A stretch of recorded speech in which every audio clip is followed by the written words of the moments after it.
Well, happy Tuesday, y'all. What's up? I want to say good morning. Depending on when you're catching this, it might be afternoon, Yeah. but happy Tuesday will suffice. Welcome to another episode of Breakfast with Mark and Jen. Yeah. We are here to help your Christian marriage thrive. Mm-hmm. And so today we're taking a little bit of a detour, maybe, because we usually have a topic based on real life experience that we've had or Yeah. couples we've counseled or a scripture that has inspired us. But today we're actually going to discuss something based on the premise of a show Yeah. that we've watched. We haven't kept up with all of the seasons, You're right. but it's going to be our take on Love is Blind. Let's go. That show, but also that phrase Mm-hmm. that says love is blind. Right. So if you're not familiar with the show, because we know that we get viewers from all over. Right. So in case you're not familiar with the show, just to let you know, the premise is that basically you date someone without ever seeing them because you're separated by a wall. Mm-hmm. You get to date different people, and if you vibe with one person, you can decide to date them again. Right. And then the man will propose to the woman still without seeing her. Right. You don't get to see the person until after they've proposed and you've said yes. Then they schedule a time for you all to literally have just a few minutes to kind of see each other, talk, and meet. And then that's it. Yeah. And so the whole premise is you fall in love, hopefully, with the person before Without you saying. see them, Yeah. because I guess they're trying to say love is blind. Love's not worried about your height or Yeah. your physique Okay. or, Okay. what your features, but love is about who the person is. Yeah. And we have just seen some stories that seem like, you type in where are they now? Some stories are still Yeah. going, some marriages are still going. But then we've seen some like disasters. Train wrecks. Yes. Yeah. So we're going to talk to you about how we feel about Love is Blind. And y'all are good about leaving comments and questions. So keep that rolling. Let us know your take. But all right, Mark, we've seen at least what, maybe two seasons, Mm-hmm. not even back to back seasons. We don't really watch that much, but Right. we've at least watched two seasons all the way through Yeah. to understand Yeah. what's happening. So I don't know. I mean, is love blind? Well, I would say love has cataracts, Wow. or love may have That glaucoma. But is love blind? so love impairs your vision but doesn't make you all the way Listen, unable to see. Interesting. listen. Is it blind? I'm not so sure it's blind. Mm-hmm. So I get it. The saying is, even before this TV show, the saying is that love is blind. Because when you're in love, the feelings, the emotions, the root of your love has the tendency to overlook certain things. Mm-hmm. And I think that phrase is most closely associated to people that are infatuated but not really in love. Yeah. So when you are dating Yeah. someone and you're like, I'm in love, and you're head over heels, Mm-hmm. and you don't see their flaws, you don't see the fact that, they're doing all this dirt. Right. I don't even go into details because stuff running through my head. Oh boy. But you won't see all their flaws, all the Mm-hmm. reasons why you shouldn't date them. Mm-hmm. And then they say love is blind. Yeah. And I would say that's not love, that's infatuation. That's true. That's infatuation. Mm-hmm. So is love blind? To a degree, it's blind. Mm-hmm. But I think mature love is more blind than immature love. Because Mm. when your love matures, Mm-hmm. you begin to accept that person for who they are, Right. not for all of the little things that really don't matter. I think a mature love tends to be able to decipher between what is necessary, what's unnecessary. And when I really love someone, I can keep it going because it's not about Mm-hmm. their physique necessarily. Like when after I've been married for 25 years, how do I expect my wife to look like she looked when she was 20, right? Mm-hmm. When she was 25, when Yeah. she was things change. Yeah. So love becomes blind in my perspective because it's matured. It's saying, hey, she doesn't have to have the same shape. She Mm-hmm. doesn't have to have this and that Mm-hmm. because I love her. Now, So you're saying mature love basically becomes blind to the things that don't actually matter, I guess, Mm-hmm. such as someone's physique changing Right. or someone experiencing tremendous hair loss. Like for women, that's a big deal. Okay. No, seriously, some women have alopecia. Oh, I thought you were talking about men that's losing No, their I hair. said women. Okay. Some women, I mean, not that only women suffer from it, but women can suffer from alopecia. And Mm-hmm. some women, it has nothing to do with they didn't take care of their hair when they were younger, but it's a condition. Right. And I've Right. seen some women that I know personally, I know several women who just over time lost all of their hair. And Yeah. it's traumatic enough for those women to have lost all their hair. Mm-hmm. Imagine how much more traumatic it would be if their husbands were like, Right. well, Now I don't. now I'm out Yeah. because you don't look the same. You Yeah. know what I mean? So, So love, I think mature love becomes more and more blind. mm-hmm. The thing about the show though is that the love is very immature. Let's Yeah. say you have fallen in love with someone that you've never seen. Mm-hmm. You've just communicated with them from behind a wall. You love their voice. You love what they're talking about. You love the things you have in common. Mm-hmm. You're like, man, they have great values. So that love is strong, but it's immature.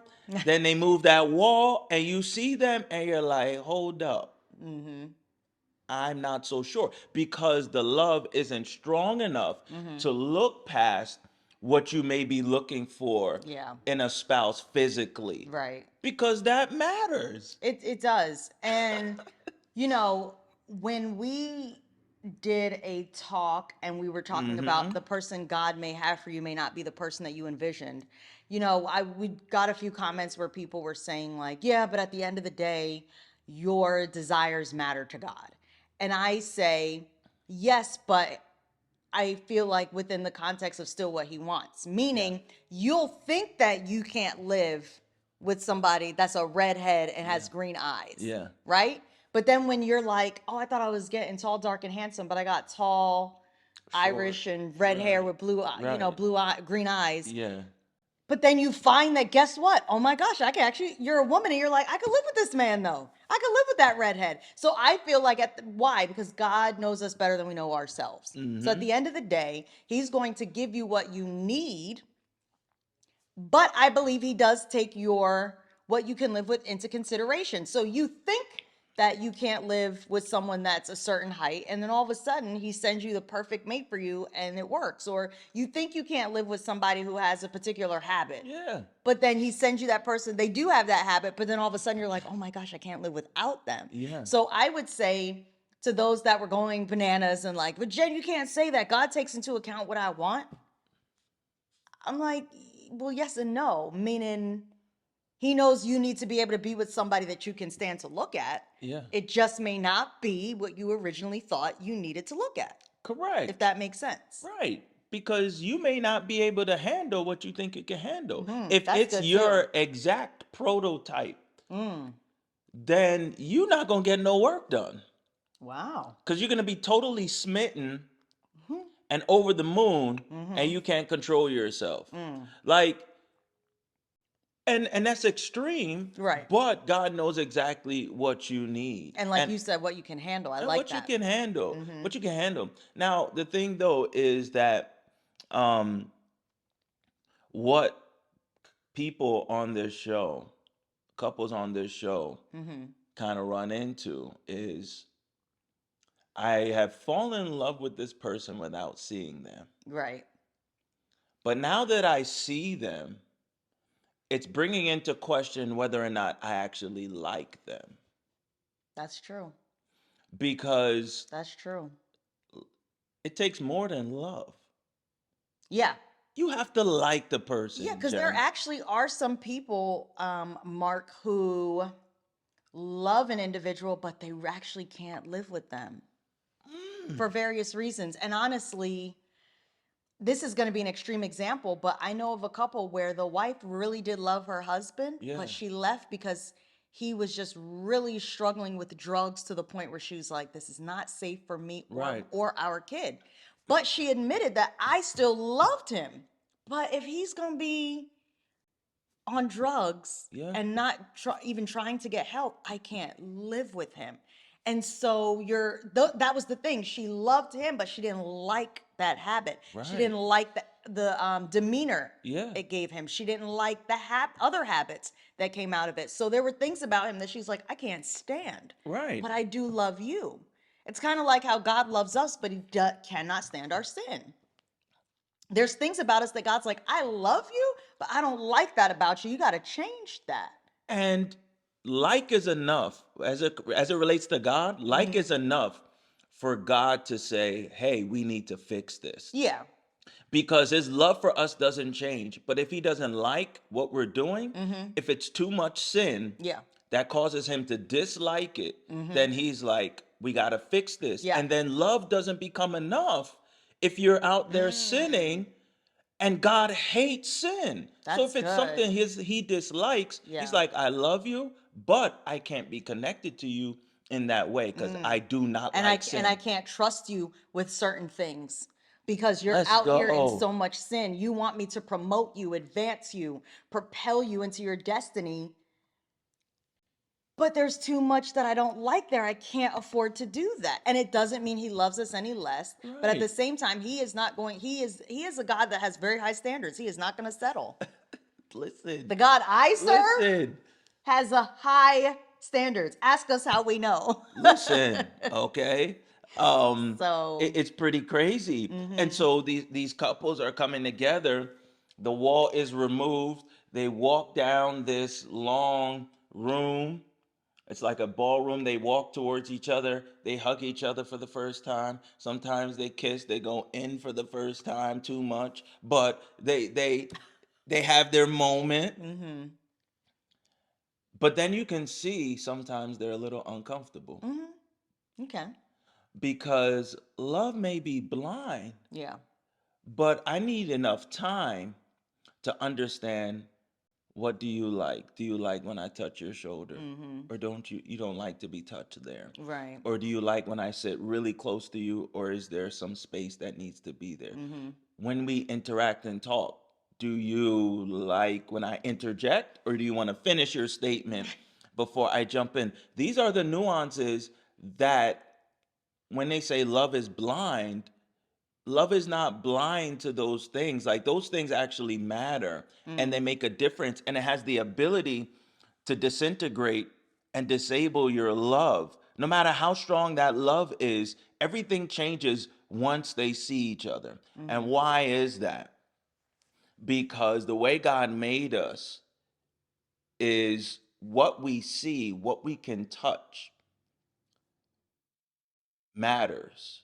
Mhm. All That's of true. five of your senses matter. Mhm. So when you're talking about love is blind behind a wall, you're going by what you feel, what you can hear. Yeah. But you haven't really touched, you haven't seen the Mm. person, but those senses actually matter. And I Mhm. think that when love comes into a full picture, it's a full package deal, and then you have to assess, is this enough to keep Mm. on going? That's good. Is That's this good. enough to keep on going? And I think it reminds me of what you said at the top of the conversation, that a lot of times what we think is love is infatuation. Mhm. And so that's also how you can see the level of immaturity in what they're calling love. Yeah. Because one look at their person, they're like, oh no, for Yeah. some of them, right? Some of Mhm. them are. And then it's crazy when some of the couples, one person is like, this is amazing. Yes, I love how you look. And the other person's like, Yeah. And the other thing, Jen, is that I would love to see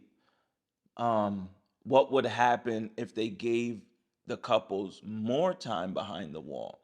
I'm talking about an oh, extended period of oh, time, wow. Mm-hmm. because what you see is that once the wall is removed and they start interacting, there's things that they're still learning about the person that they didn't get to That's learn true. behind the And wall. sometimes they hate it. They hate it because they're Yeah. like, this person is a jerk. You get to see um your partner interact with other people. We were watching one of the seasons, and the guy, I forget his name, he was really cool behind the wall. Mm-hmm. But then they got into a group, and everybody's seeing each other. They're hanging out at a social event, Mm-hmm. and he's trying to hit on Yeah. the other girl, Yeah. but you wouldn't see that side of him until just you behind a got wall when y'all are alone because there's no one else for him to talk to.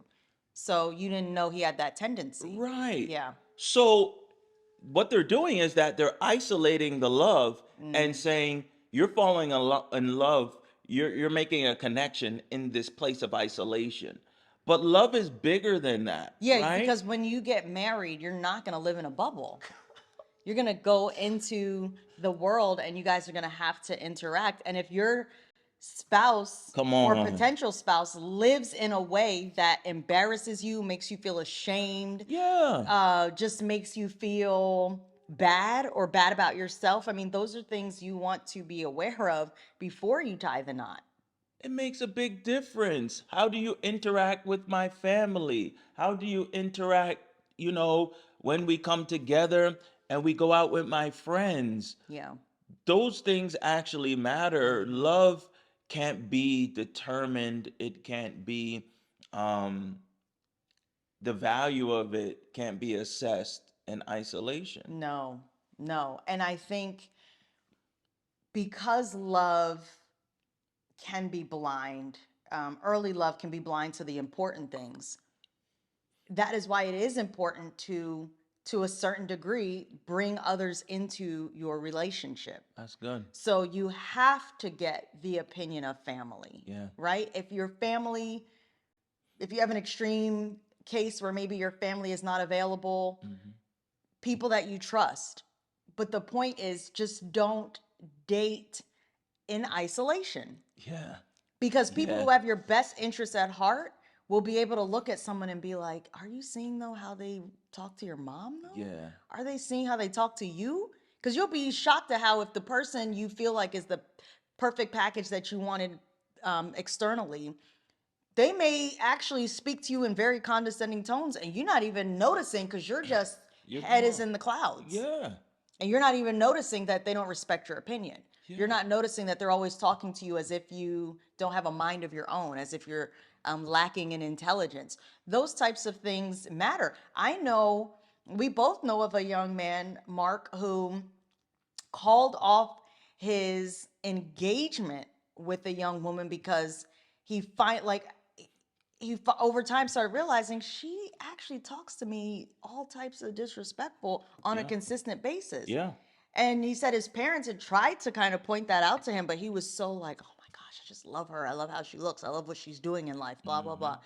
But then he's like, over time, and he said what really brought it to light one day is that the girl and his mom had had some sort of disagreement. And the way she talked to his mom, he was like, wait a minute, the light bulb went off. And then he started thinking back, like, but that's kind of how she talks to me too. Yeah. And he was like, when he broke it off, his dad was like, we were wondering how you were going to make this work because once you get married, it's only going to get worse. It's only going to get worse. And so I think this works for TV because it's a good process and it's entertaining. Right.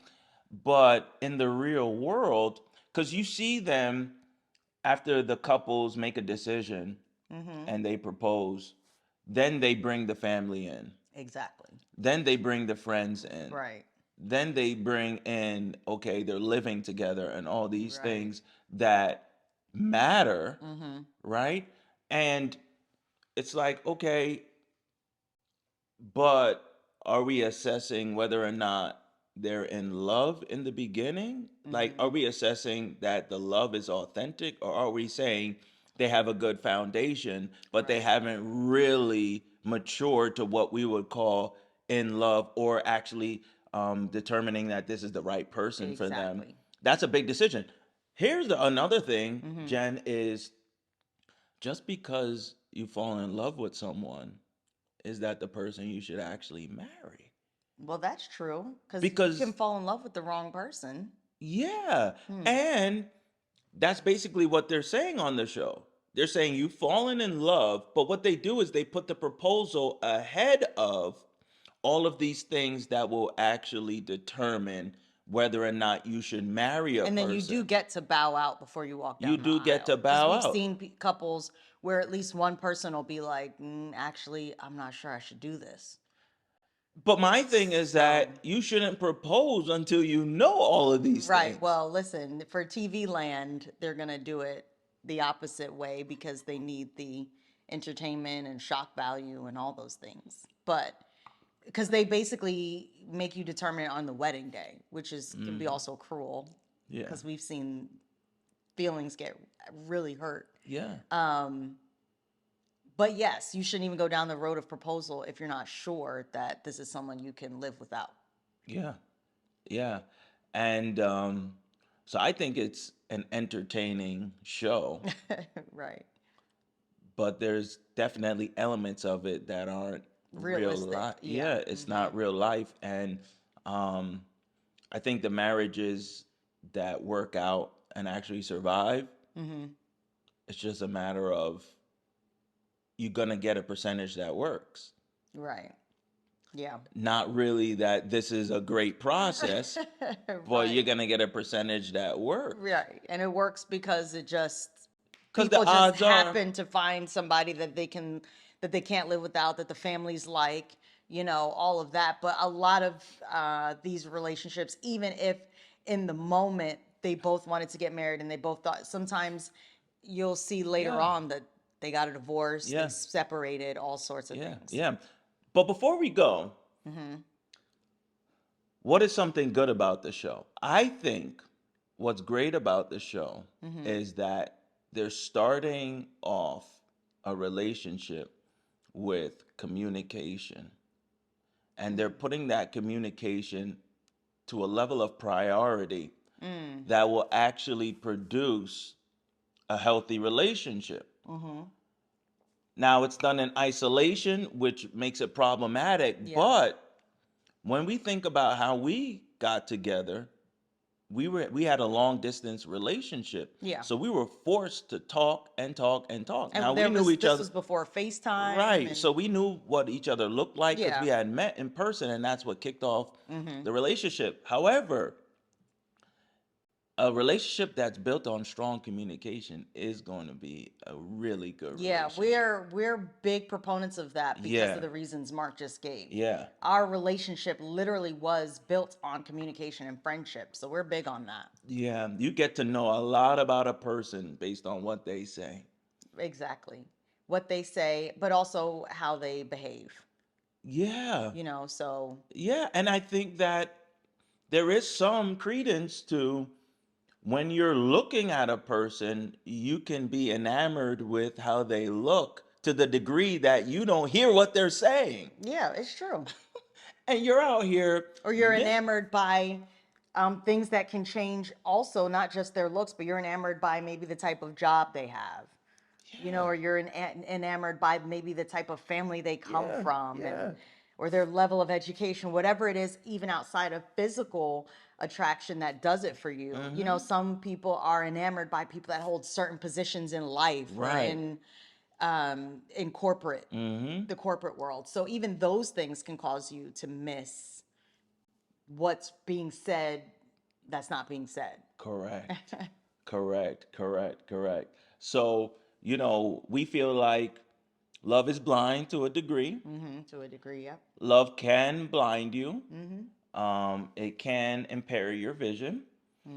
But at the end of the day, love will, when it's true, when it's authentic love, it will see the total package and it will have to make an assessment of, do I receive all of what this person is giving me in order for this to be good for me? And I think this is why a Christian marriage is supposed to reflect Christ's love and marriage to the church. That you say, I'm taking this person to myself because despite their flaws and despite the things that are in them that may not be perfect, I love them too much to be able to live without them. Right. And I think sometimes we miss the fact that the reason why God chooses us is because he can't live without us. He loves us so much. He's like, I have to have you in my kingdom, have to have you as part of the family of God, Yeah. because despite your flaws, despite your imperfections, I still love you more than that. I love you beyond that, and I'm willing to love you through that. Yeah. Yeah. And if the person that you're contemplating marrying has flaws that may not even be glaring or moral failures, but they're just flaws that you feel you cannot love them through, then maybe that's not the person to marry. It's so good what you brought up, Jem, because God's love for us is blind to the degree that he looks beyond our faults and he still loves us. Yeah. But it is fully exposed and aware to the degree that he knows everything about us but yet still accepts us. Man, yeah. It's so powerful that he's able to say, I know what you've done and I know what you're going to do, and I still accept you. It's the most powerful display of Oh, love yeah.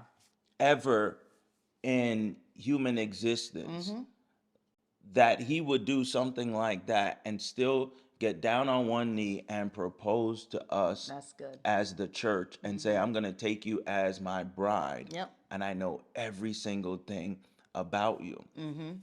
Including the things that you haven't even done yet that are going to be Yes, the mistakes. things that Because you're we going to don't know do. all the mistakes we're going to make, so we certainly don't know all the mistakes our spouse is going to make. But he even knows the mistakes that we haven't yet made. And though that's a unfathomable love that says, I can see all the mistakes you're about to make, and I'm still going to just go ahead and love you. Yeah, it's an intentional blindness Uh-huh.